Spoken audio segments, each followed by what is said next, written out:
From referencing Robert Downey Jr.'s past addictions to joking about taking Steve Carell's Emmy away, no one roasts celebrities to their faces quite like Ricky Gervais. And when it came time to introduce Tom Hanks and Tim Allen, Ricky did something absolutely no one saw coming.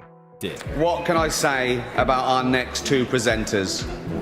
The first is an actor, producer, writer and director whose movies have grossed over $3.5 billion at the box office. The other is Tim Allen.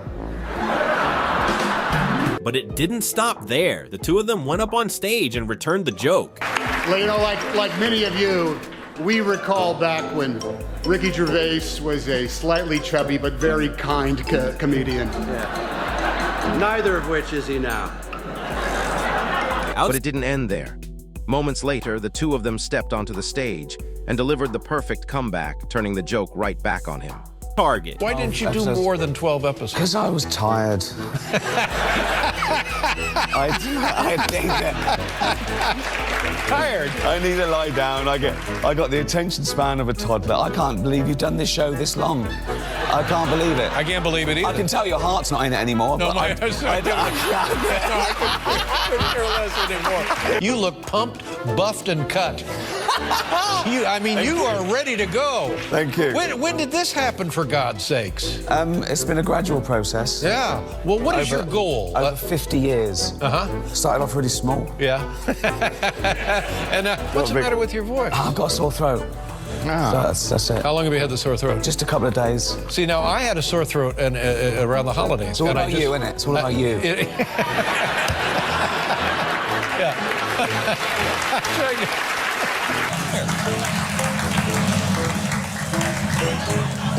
You see what I'm doing there? Yeah. Here, you try it.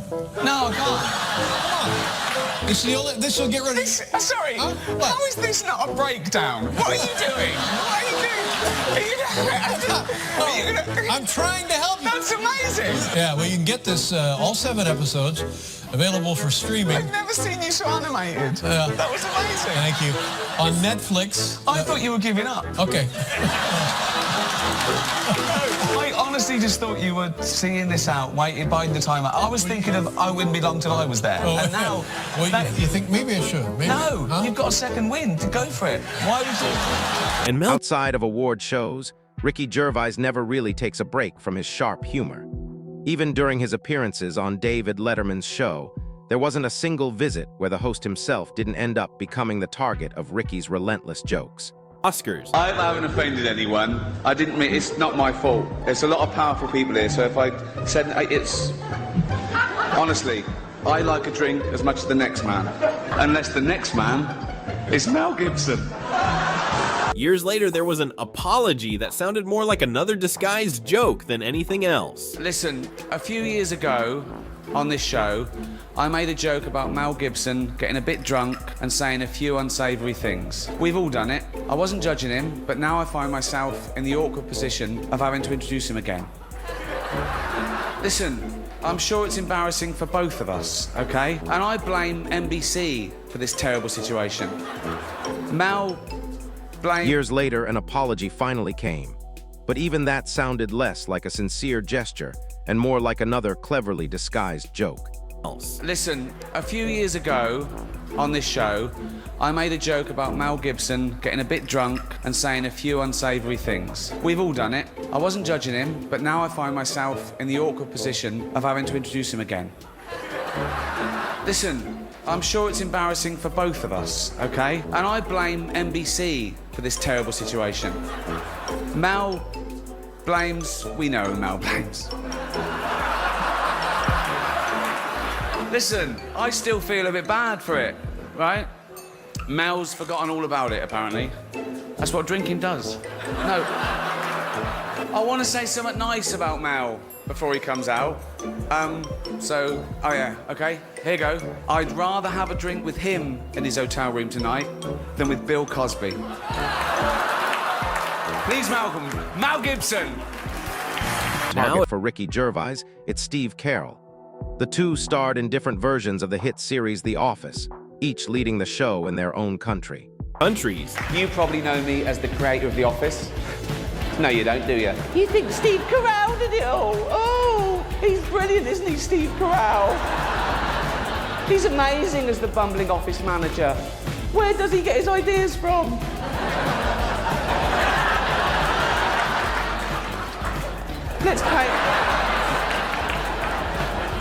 Let's pay him hundreds of millions of dollars and put him in every movie. It might sound like a serious rivalry, but in reality, it's all part of the joke. At least that's what they both claim. Our next presenters are two of the funniest people in America. She stole the show on Saturday Night Live, then went on to create, write and star in her own show, 30 Rock. He was a jobbing actor, career not going that well if I'm being totally honest, who got his big break when I cast him in a remake of a show that I created called The Office. He's now leaving that show and killing a cash cow for both of us. Please welcome the wonderful Tina Fey and the ungrateful Steve Carell! The one host learned the hard way that bringing up that show around Ricky Gervais always comes with a price. Joke. This time last year, our first presenter was the biggest movie star on the planet. But I insulted his film The Tourist, causing his career to plummet so far that he was forced to work with me on my new show, Life's Too Short. Please welcome the man who will wear literally anything Tim Burton tells him to, Johnny Depp. It's real. You can have some. Just checking. Yeah. And be honest, are you on recreational drugs? I'm joking. No, that's not the question. And we all know the answer. Have you seen The Tourist yet? No. But True to form, Ricky Gervais quickly found a way to turn the moment into another joke. Because I actually got together with a few pals after the awards, and we wrote some jokes about you. I want you to know this. No one makes fun of Tim Allen on my watch. Here are my jokes. What is nastier than Ricky Gervais's jokes? His teeth. Why do people take an instant dislike to Ricky Gervais? Because it saves time. Now this is from Angelina. Tell Ricky Gervais that me and Brad have a picture of him on our mantelpiece because it keeps the kids away from the fire. But eventually the tables turned, and during a BBC special, Johnny finally got his moment of revenge. And when The friendship between the two has always been filled with plenty of laughter, and more than a few very strange stories along the way. He's the star of Iron Man, Two Girls and a Guy, Wonder Boys. Sorry, these porn films. What? Kiss Kiss Bang Bang. Bowfinger. Really? Yeah. Up the Academy. Come on.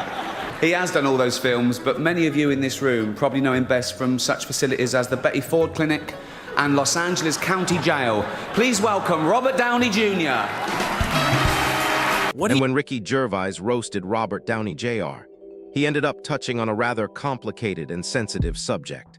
Yeah. Is it real that you did want to be a rapper, you and your sister? Yeah, because there's no African Americans in Sydney, so like white people like to rap, and I had a little group with my sister Liberty. I never knew you were this weird. Really? You kept it. We worked together for a couple of days. I know. You're absolutely mental. In a nice way? Yeah. The guy is so And just wait until you hear what Ricky Gervais said after listening to the wild stories from Rebel Wilson. coming. You can be anywhere. You could be in the third world, okay, and you get a glimpse of a Hollywood star, and it makes you feel better. You could be a little child, a little Asian child with no possessions and no money, but you see a picture of Angelina Jolie, and you think, oh, Mummy. What he didn't expect, however, was for Robert Downey Jr. to fire back just as hard. Iowa has been giving out gun permits to blind people, not just partially blind, but completely blind people who aren't allowed legally to drive cars. And they gave an example of, if they were fully sighted and used a gun, just because they lost their sight, why should they lose the constitutional right to continue having a gun? Yeah, well, it's a difficult one, but the short answer is because they can't see what they're shooting. He's so good at it that before you even realize what's happening, he's already roasting someone. Even Angelina Jolie ended up in his crosshairs without ever seeing it coming. I would not be able to carry a gun here in New York, but I could carry one in, Dallas, or I could carry one anywhere. Really? I go to Walmart in Houston and buy one. They'll be on the wall. I can't buy a Kinder Egg, those little eggs with little toys in, because it may choke me, so they're a health hazard. But where the Kinder Egg would be sold in a British store, they instead have an AR-15 assault rifle. Dear America, please let Piers buy a Kinder Egg. but don't let him buy a gun. But Ricky Gervais doesn't limit himself to award shows or interview programs. In one heated debate, he completely dismantled Piers Morgan's entire argument with just a single sentence. Do you need to advertise to sell out tickets? No, in fact, I don't know why I'm here. See you later.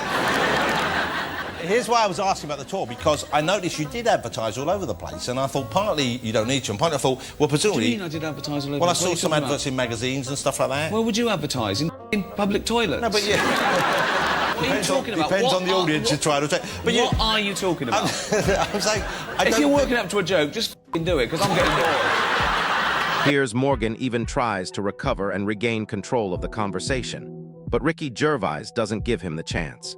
Roast. I've got nothing negative to say about these next two presenters, because the big one could snap me in half. So please welcome Zoe Kravitz and Jason Momoa. And Jonathan Ross ran into the same problem. When he tried to recover from a joke that didn't quite land, Ricky Gervais didn't let it slide. Jennifer Lawrence made the news when she demanded equal pay for women in Hollywood, and she received, overwhelming support from people everywhere. There were marches on the street with nurses and factory workers saying, how the hell can a 25-year-old live on 52 million? There were plumbers around the world going, poor girl in town, what's lucky now? So... Of course, Ricky Gervais does have his limits, and he openly admits that there are certain people you probably shouldn't roast. Yeah. Proud of you, mate. It's wonderful to see you again. Very much. Good. You are... Oh, it's horrible. It feels worse than it looks. Imagine that. Just think of that. So look at that, right? And then imagine it feels and smells worse than it looks. I'm married. And imagine what it tastes like. Christ. Yeah, thanks. I'll show my missus that one, Ricky. Yeah, thanks, mate. And when Jennifer Lawrence spoke about pay equality in Hollywood, Ricky Gervais saw an opportunity and didn't miss the chance to turn it into a joke. How are you? Nice to have you here. Oh, it's great to be here. Yeah. Nice new studio. This is new. This is a new experience, yes. Yeah, it's great to... Giant moon, big fake moon behind you. Actually, the studio was easier to find than the channel on the TV. So I'd like to do one, with showrunners, with talk show hosts? Yeah. You should do one with talk show hosts. Yeah, I was thinking that just the crew. Me, Leno, obviously, brilliant. David Letterman, King. Yeah. And Jon Stewart. It was just... And then anyone else? I mean, there could be, We could do two. I mean, there's a lot of chat shows, so we could do two. Maybe, who else is there? Craig Ferguson, he's great. Jimmy Fallon. Right. And then what if you expanded it and got even more people in there? You could probably... Larry Sanders. Okay, Larry Sanders is fictional. So, I'm ready. The next guest was actually doing just fine throughout the interview. But when it came time to say goodbye, everything suddenly went downhill. But, I'm not going to go out. I'm not trying to ruin their night. I'm making jokes, And also, I do it about things they've done, not about things they can't help. So, I think I'm fair. Do you know? I know, yes. But you know what I mean? No. You're not making fun of a way they look or how they were. I wouldn't come out and go, oh, look, it's a ginger Frankenstein. Do you know what I mean? Exactly.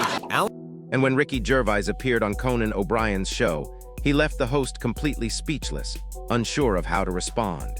Joke. Right, let me get you a drink. What do you fancy, my love? None of that silly stuff. That's your drinks cabinet is what's left over after 3 years. You look through a cupboard that you buy things that you would never drink. What's that? I've got a few teddies here. Shop. Oh, look at you now. Oh, yeah. I have a lager. You're like a tramp in Thimble Smith. Yeah. No funny business. There you go. Not on this show. Oh, no, it's a joke. That's a joke. But the best part came afterward. As Ricky Gervais began explaining how he writes his jokes, he suddenly turned the explanation into another punchline, roasting Conan O'Brien right in the middle of it. Pesci. Lots of big celebrities here tonight. I mean, legends, icons, yeah? Look, at this table alone, Al Pacino, Robert De Niro. But Baby Yoda. Oh, that's Joe Pesci, sorry. I love you, man. Don't have me whacked. And Alan Carr simply wanted to offer him a drink, but even he couldn't escape becoming the next joke from Ricky Gervais. Well, check this out, you guys. A town in Minnesota has canceled plans to change the name of a street called Stoner Avenue. It's a weird street, and instead of saying stop, all the signs say, chill, bro. Sorry. Yeah, you're not giving them, you know, they come out, they park their cars, they've got babysitters, they haven't paid. Why would you? That'd be mental.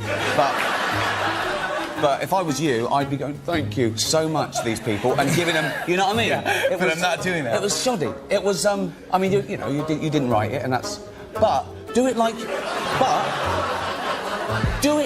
it's your own. Do it like you were clever enough to come up with this joke yourself, okay? And then there was the moment when Ricky Gervais turned his attention to Joe Pesci and delivered another brutal roast.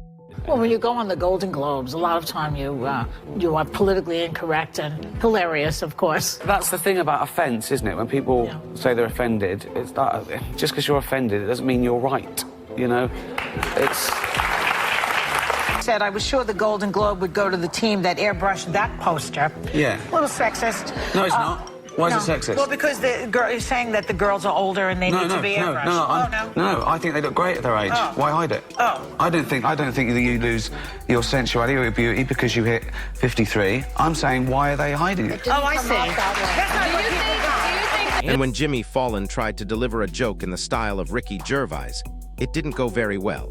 I really love the idea of being surrounded by exotic animals. So in my house, I have like a zebra and I have a giraffe as well. Wow. But not like a real one, but like it was real before. Yeah. A dead one. A dead one. So a sore throat with a giraffe is serious. It's really fatal. It's really bad. You've got high ceilings then in your house. Very. Always drinking. I need one that died drinking. They never do that with animals, do they? They never have taxidermist animals. They're just like that. And when Joy Behar tried, twice, to make some fairly serious accusations against Ricky Gervais, he didn't let it slide. Congratulations on getting a second series, essentially, but also... Congratulations on already fucking it up. It's next week, you moron.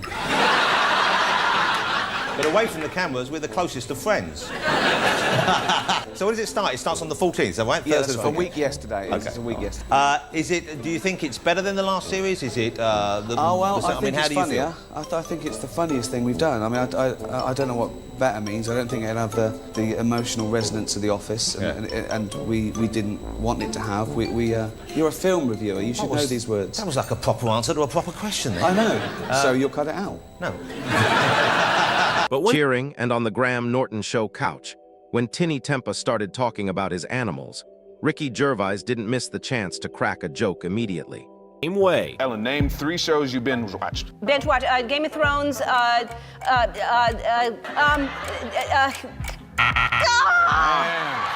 Just Game of Thrones. Just Game of Thrones. I couldn't think of anything else binge-watching. Rectify.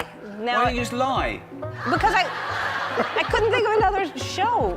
Yeah. Really? Yes. You couldn't think of another show? To binge watch. not to binge watch, I mean like... Yeah, but also just lie. Just name 3 other... I'm not going to go, oh, you never binge watch that. Yeah. Name 3 Tom Hanks movies. Toy Story 1, 2, and 3.